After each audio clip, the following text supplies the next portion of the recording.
हैदराबाद में वाक़िया गकनासी हैदराबाद के टंडू यूसुफ पुलिस पारां वॾी अग सिपाही गुलाम हुसैन बबर के घर में लगल धाड़े में मुलविस जवाबदारन के गिरफ्तार करण की दावा कई है। पुलिस मूजिब गिरफ्तार जवाबदारन वटां 28 लाख रुपया पिण हथ कया विया आहिनि। ब्रेकिंग न्यूज़ अवासा हैदराबाद में शेयर कई पिया। हैदराबाद के टंडू यूसुफ पुलिस पारां वॾी अग सिपाही गुलाम हुसैन बबर के घर में लगल धाड़े में मुलविस जवाबदारन के गिरफ्तार करण की दावा कई वई है। पुलिस मूजिब गिरफ्तार जवाबदारन वटां 28 लाख रुपया पिण हथ कया विया आहिनि।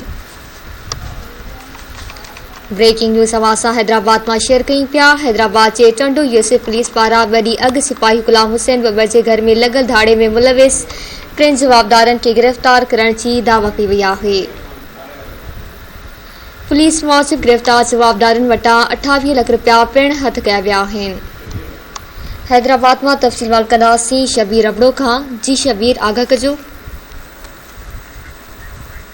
वॾी अग लगल धाड़े वारो मामलो है।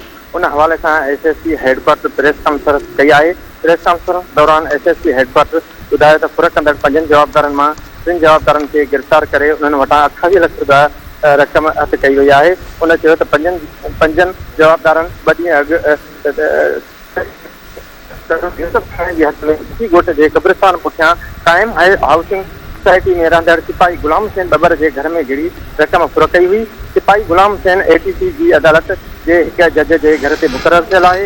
एसपी बुधायो तो जदीद टेक्नोलॉजी के जरिए जवाबदारन की मोबाइल फोन जो पतो लगाए सिखाट भरसा कार्रवाई कई और 3 जवाबदारन के गिरफ्तार करे उन्हनि वटां 28 लाख रुपया कया आहिनि। उन चयो त गिरफ्तार जवाबदारन में हाजी खान कलोड़ो, बाबर अली मंगरियो और फरहान अली जो शामिल आहिनि। उन बताया कार्रवाई में टंडो यूसुफ थाने के एसएचओ मोहम्मद इब्राहिम भोसार, फुलेली थाने के एसएचओ निसार अहमद शाह ॿियनि हिस्सो वरितो है। जेको आहे ज़रियनि मूजिब सिपाही गुलाम हुसैन ज़मीन विकिरो कई हुई। उन जा 35 लाख रुपया मिलिया हुआ जेके हुन घर रखिया ऐं फोरू ऐं फुर करे विया हुआ।